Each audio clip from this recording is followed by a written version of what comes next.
A flat white, probably the most popular coffee in recent years. But what is it?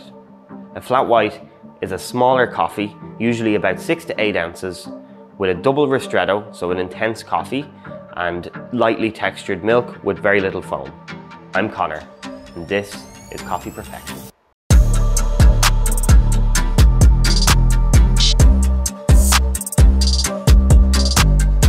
We need coffee machine, coffee grinder, and we're going to need fresh coffee. Then we're going to need a small milk pitcher, an 8-ounce cup, and fresh milk. So like with all of the coffees, we're going to start off by making the espresso. Now for a flat white, we're going to use either a ristretto shot, or if you're using a more modern recipe, a coffee with a 1:2 ratio. The reason we're using a 1:2 ratio or a ristretto shot is we want to have a smaller amount of coffee for a better ratio of coffee to milk in an 8-ounce cup. The coffee we're using today, we're going to use 18 grams of coffee and 36 mils out. We're going to grind our coffee first.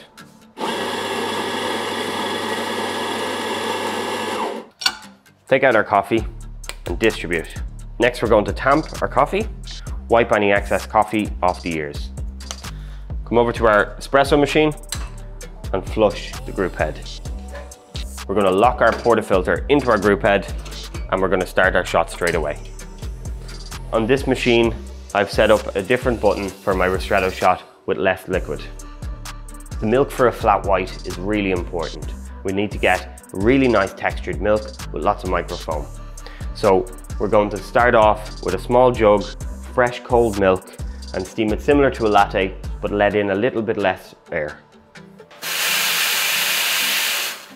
I'm going to tilt my steam wand, and then I'm going to put the steam wand straight into the milk. Then I'm going to angle my jug slightly to the side.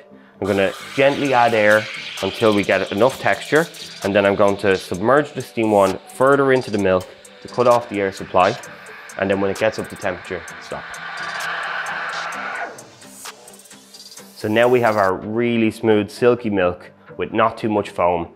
We're going to pour it very similar to a latte.